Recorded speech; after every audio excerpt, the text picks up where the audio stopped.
ابھی تو مجھے بہت سے علاقوں سے، مہاراشٹر وغیرہ سے اور بعض دوسرے علاقوں سے بھی ہمارے طالب علموں نے اور بعض تعلق رکھنے والوں نے یہ معلوم کیا کہ صاحب ایک سیریل بہت زور و شور سے چل رہا ہے، ترکی حکومت کا بنایا ہوا، اور ساری دنیا میں بہت لائک کیا جا رہا ہے، بہت پسند، اور لوگ اس میں لگ رہے ہیں اور اس سے ایمانی جذبات بن رہے ہیں اور فلاں ہو رہے ہیں فلاں ہو رہے ہیں۔ لیکن جب اس کے بارے میں جاننے والوں سے میں نے معلومات حاصل کی تو یہی پتہ چلا کہ یہ بھی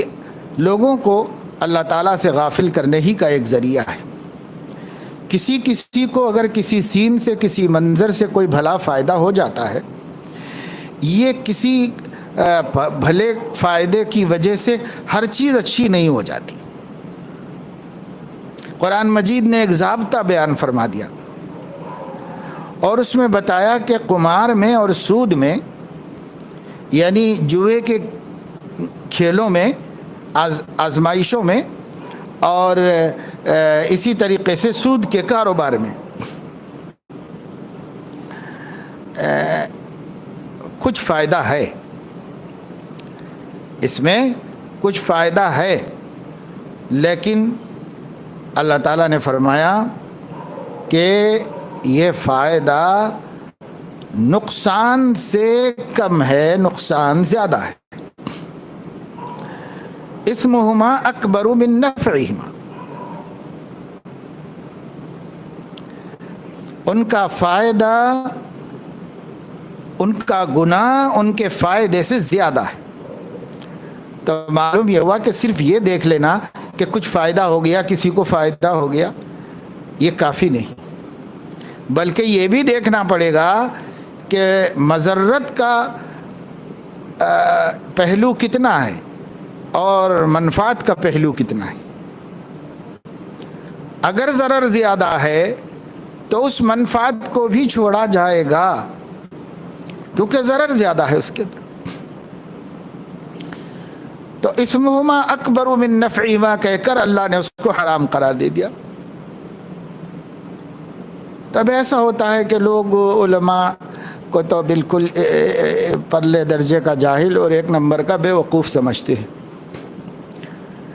اور ان کی عقلوں میں جو بات آتی ہے اسے بہت قرآن کے مطابق، نبی کے مطابق، خدا کے مطابق سمجھتے ہیں۔ جن کی عمریں، جن کی زندگیاں قرآن حدیث کے سمجھنے سمجھانے میں کٹ گئیں، ان کی بات تو نہیں سمجھ میں آتی ان کو، کہ ان کو سمجھتے ہیں کہ صاحب یہ 2 رکعت کے ملانے ہیں، ان لوگوں سے کیا دین مل سکتا ہے ہم کو۔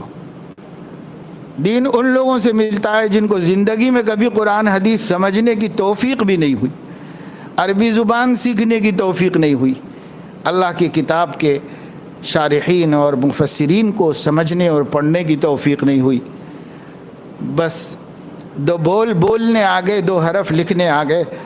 اور ایک ویڈیو بنانا آ گیا۔ بس یہ اس زمانے کے بڑے بڑے مجتہدین ہیں، محدثین ہیں، مفسرین ہیں، فقہا ہیں، جن کے سامنے فقہا شرمندہ ہیں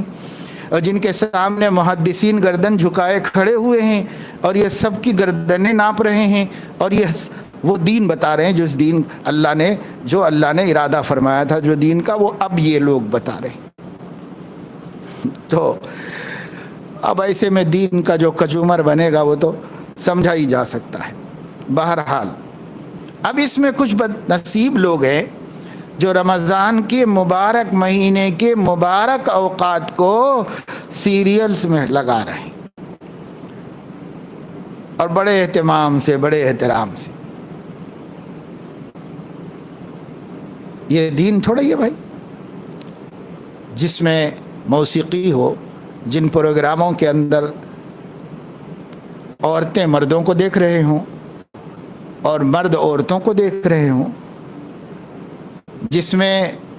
معاشقے کے سین بھی ملا لیے گئے ہوں،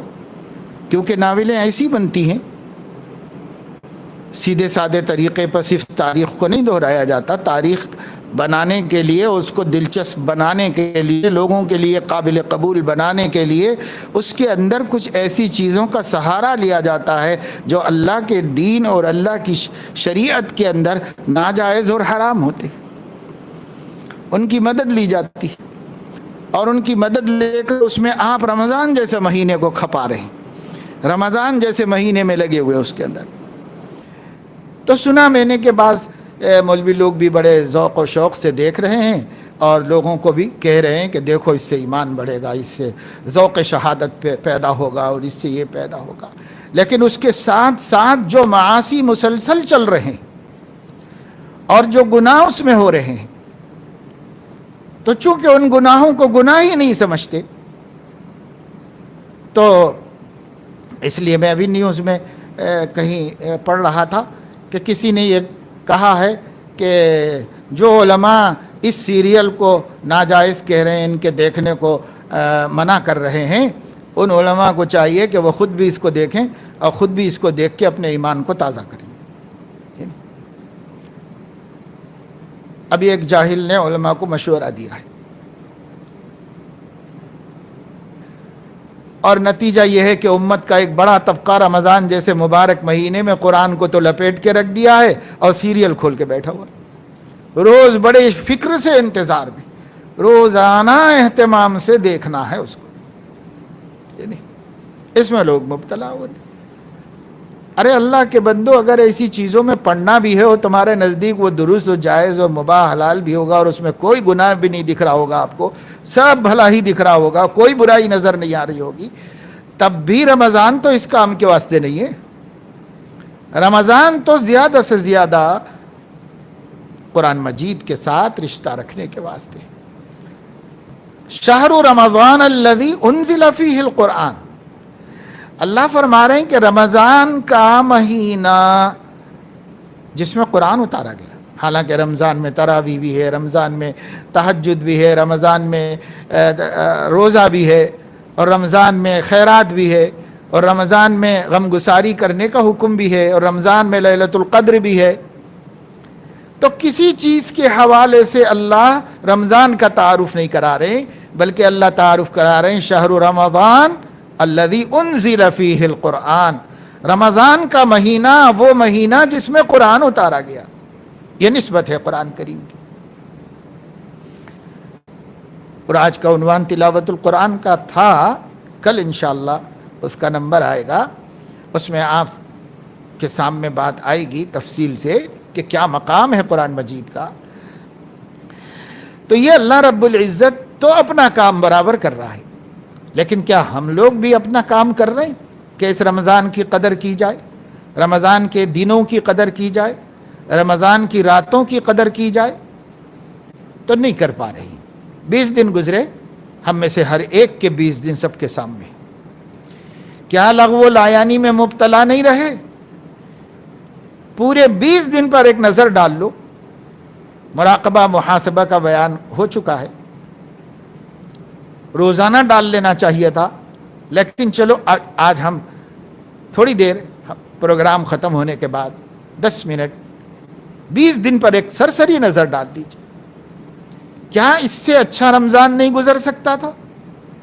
کیا اس سے زیادہ قرآن نہیں پڑھا جا سکتا تھا؟ کیا اس سے زیادہ نفلیں نہیں پڑھی جا سکتی تھیں؟ کیا اس سے زیادہ اللہ کا ذکر نہیں کیا جا سکتا تھا؟ کیا اس سے زیادہ سیدنا محمد الرسول اللہ محسن اعظم صلی اللہ علیہ وسلم پر درود شریف نہیں پڑھا جا سکتا تھا؟ کیا ہم اس سے زیادہ خیر کے کام نہیں کر سکتے تھے؟ خیرات و حسنات کی ایک لمبی فہرست ہے، بہت نیکیاں ہیں جو ہم کر سکتے تھے، اور ہم میں سے بہت سے اس میں بھی غور کریں کہ کیا اس سے گناہوں کو کم نہیں کیا جا سکتا تھا؟ اور اگر گناہ نہیں کیے ہیں تو جو لوگ ماشاءاللہ گناہوں سے رمضان میں بہت اہتمام سے بچے ہیں، ایسے بھی لوگ ہیں، لیکن وہ غور کریں کہ کیا جو لایانی وقت گزرا ہے کیا اس کو بچایا نہیں جا سکتا تھا؟ کیا اس لایانی کو کام میں لایا نہیں جا سکتا تھا؟ میرے بھائیوں اور میری بہنوں، اگر حساب کتاب نہیں رکھیں گے تو پچھتانا پڑے گا زندگی کے۔ یہ زندگی بہت قیمتی پونجی ہے، اسی سے آخرت کو بنانا ہے۔